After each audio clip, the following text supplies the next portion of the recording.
and this is Arshay, and this is our bus. El Gato. It's a 2002 Ford E350 that we bought in Vancouver. It's an old handy dart, which is like a disabled person's transport vehicle. We bought it last year, just over in September last year, and since then we've built it into our home on wheels. So the outside's all painted by Arshay because she's an artist. So we've only got the one side done at the moment, but the front is a cat, and then it's just like a... Actually, you can describe Arshay, it's your art. Well, when me and Will first met, it was in Australia, and we went on an epic road trip through the center of Australia. There's like this one part, full flat desert, and then just these black trees that are dying, so I kind of like incorporated that into my tree of life. So when we bought it, basically we just gutted and stripped the whole thing out. It had like a bunch of seats and the wheelchair lift and everything in the back. It had like concrete linoleum on the floors. Yeah. And we knew that we wanted like a really like homey feel and lots of wood and like recycled materials. But when we started pulling back the linoleum, we found out that like all of the wood underneath was totally rotten, and so it was just like pure soil. Like you could have had a garden in here. So we like stripped it all back to its steel frame and then just started from scratch. This is our dog. She's from Guatemala. She's a good part that came on the journey. You need to stop crying. It's got lots of recycled timber from different places. This is from Arshay's dad's land on Cortez Island, which is just up north of Vancouver Island. There's lots of like just different recycled timber throughout. Basically, it was we built it so that it would be for 4 people. Yeah, for 4 people. So this actually folds out to meet the seats, and then there's like a little handle here, and it folds out to beds and the legs come down, so it turns into like a full sleeping area. Yeah, and then we have the bed at the back. It's basically built for functionality over being looking good and everything. It just works. It looks alright, but yeah. And then we have a 100-watt solar panel on the roof, which goes to a deep cycle battery down below, and that powers the fridge. We have a really big fridge. It's unnecessarily big, but there was 3 Australians in here, so we obviously needed to keep lots of beer cold. Yeah, we had 8 people traveling with us at one point. Yeah. So we kind of knew it was going to like be used by a lot of people, so we needed this big space and like big fridge and kind of more open rather than building shelves and all of that kind of stuff. But it still has like lots of storage. Yeah, we have like full storage underneath the bed. These are cupboards to keep like clothes, and this is all of our planting gear in here right now. Yeah. There's storage compartments underneath the bed, and then that's where we keep all of our cooking stuff. So you can open the back doors and we'd like pull out the stove and everything and cook right on the beach, which is good for Mexico. At the moment, it's kind of set up for living travel. Outside. Yeah, living outside and sleeping inside and spending most of your time. So you cook out of the back. Eventually, we'd like to change things around a bit and have it so that you can cook and everything inside. But right now, it's kind of just for 2 people instead of 4. Instead of 4, yeah. Yeah, or 11. We did have 11. That was like the max, which is way too many people. We have an awesome friend who he found out that we were like building this bus, and when we were going back to Cortez, he built us this roof rack. He like welded the entire thing on, and just recently we've been able to use it as like a party roof. Party roof, which was the dream and intention. Just having a bunch of people drinking beers and hanging out on top. Basically, it's you climb up like this. Also, when I lose the keys and lock us out, Will can climb up the outside and get us in. So it's pretty good. It's a huge, big platform, and like it's extremely well built. And without it, we would be pretty screwed because it provides a lot of storage space and everything. So it's good.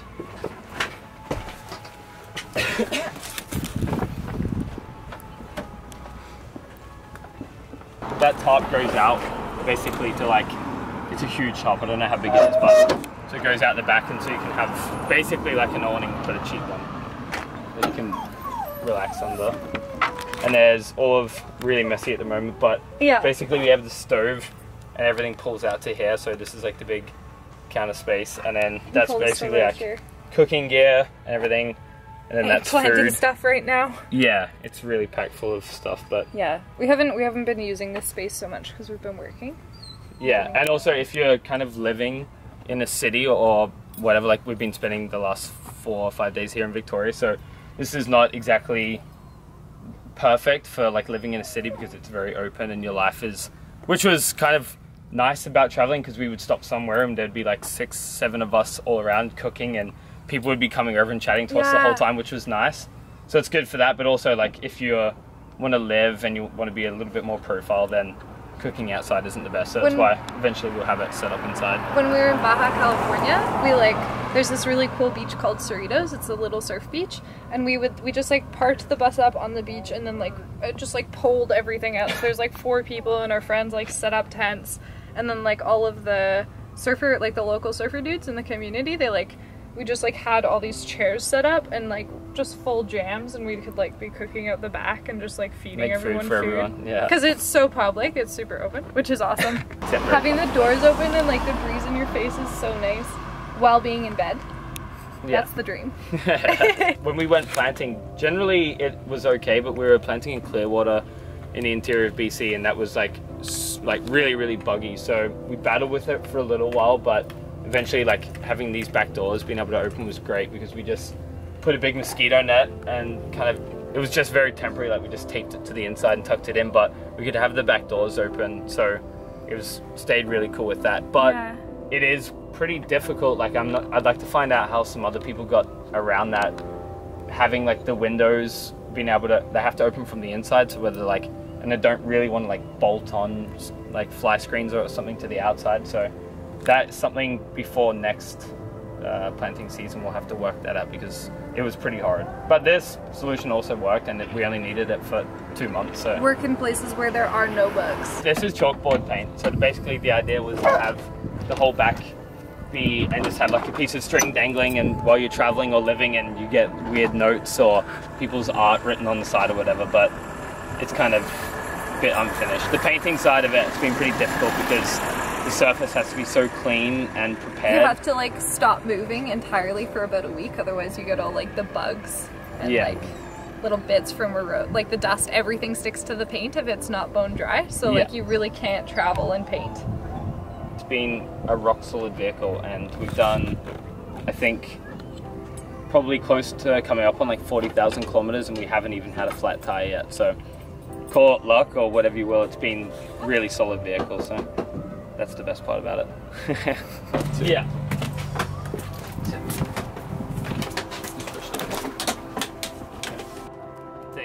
The only one issue that we've had with the bus the whole time, we bought like 2 brand new tires in Mexico, like really beautiful off-road tires, if you can call tires beautiful, but we had them, and then the only thing, someone jumped up here when we were parked in San Cristobal and just like sliced the ratchet strap off and took our 2 tires, and we came back to the bus and I was furious. I was marching up and down the street, like going into people's homes and stores and asking them if they had seen anything. And then when I came back, Erishay called me down, and we both realized that this roof vent like had been open the whole time. So like the people that were up here, they could have passports, money, they could have gone and taken everything. So really it was a pretty good lesson to learn that sometimes shit stuff happens, but it could be a lot worse. So, and we have special mention to our awesome friend Russ, who built this entire roof rack, spent probably a week doing 8 to 10 hour days on this, building the roof rack in exchange for just a pretty simple meal at the end of each day. And at the end of it, he'd only charge us for the cost of the metal, which was ridiculously cheap, and then sent us off with a message of that he donated his time to us because he had the spare time and the knowledge and the skills to do this, and he sent us off like having that to pay it forward basically, and to provide other people with what we can. And we had some pretty awesome opportunities while we're on our travels to give people less fortunate or whatever our time and skills, just to be able to pay it forward, the awesome deed that he did to us. So thanks to Russ for sending us off on our journey with that mentality. It was really good, really added to it. So this is the solar panel. It's 100 watt Obviously German, they're all German engineered apparently. 100-watt solar panel that runs down just to a little, I think it's 20 amp is the charge controller, and then runs down to a 100 amp hour deep cycle battery. At the moment it's probably not big enough just because of the size of the fridge, but if we had a smaller fridge, and probably be better off getting another solar panel just because you can just throw them on and hook them up, which is really easy. But in terms of being able to charge all of our gear and having that electricity on hand and being able to not always have to go to a coffee shop or a hostel or whatever it is to charge the things that you need, that's been really handy. So, and obviously the fridge has generally worked for most of the time. Our battery is also hooked up to an isolator, so it runs is charged off the alternator as well, which is must-have, which is fairly easy to be able to find out how to do, and it adds to it a lot, especially if you have no sunshine, then you have no power. Yeah, at the back we have just like a cheap style awning. We just bought a really big tarp and it's tied to the roof rack here, and then it extends out, and we have tarp poles so you can have kind of like a bigger space, or it's a really big tarp so you can just basically run it down kind of like a lean-to and still have a pretty big area hanging out of the back.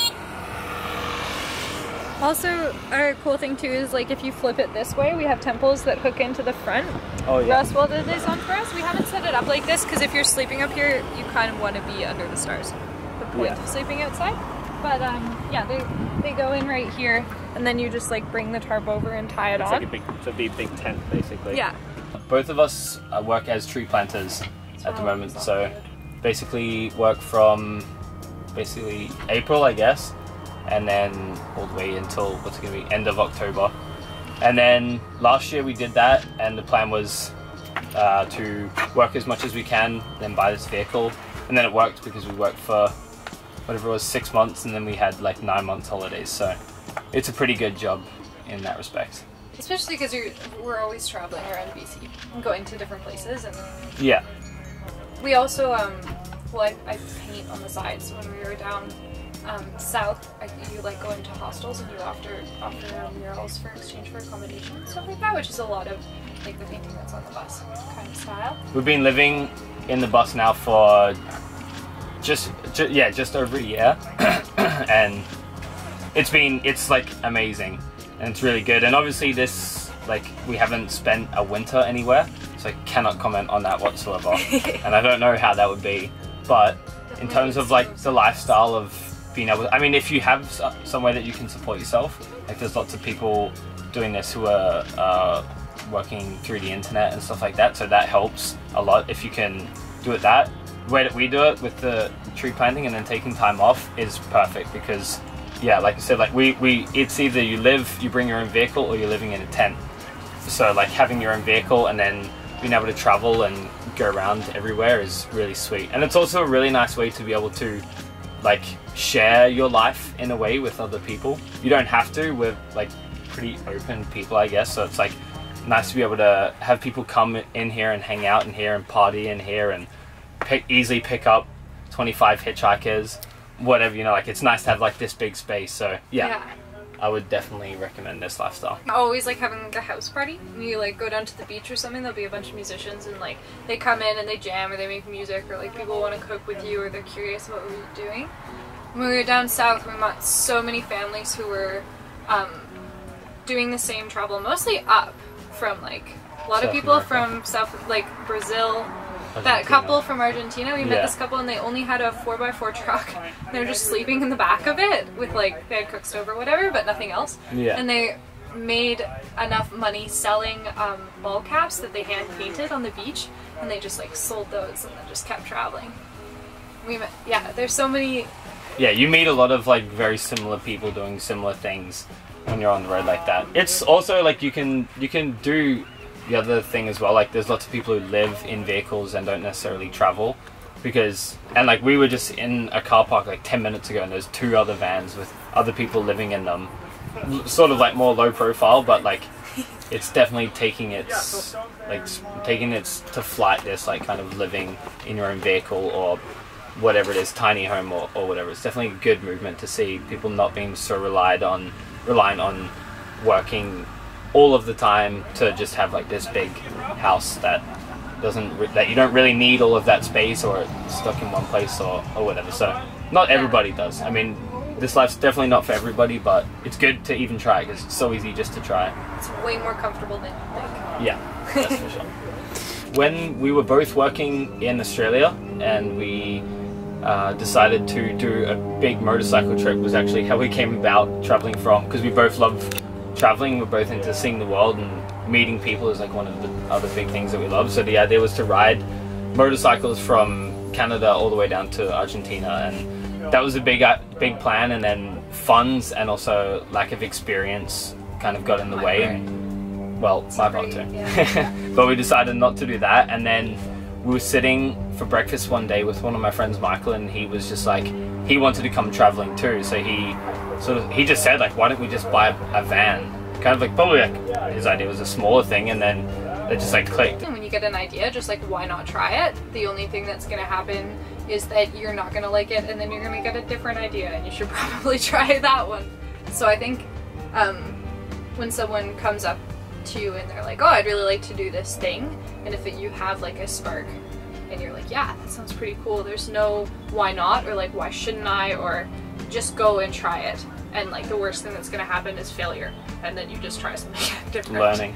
Yeah, and you're gonna have like this structure and this trip, and the last year has been some of the most intense periods of my life, especially like sharing a space this small with 8 people, being in and out of it and in and around, and I think like it's been amazing. It makes you tougher, and yeah. I think my philosophy is very similar to that. I just love like thinking of an idea and thinking that I want to do it, and then just like, yeah, doing it. Yeah. Like, I also am very keen on like research, so like finding out about things, not so much to the point where like we had this whole trip planned down to a T, because we didn't have any plan whatsoever, but I knew the consequences of certain things that we would do.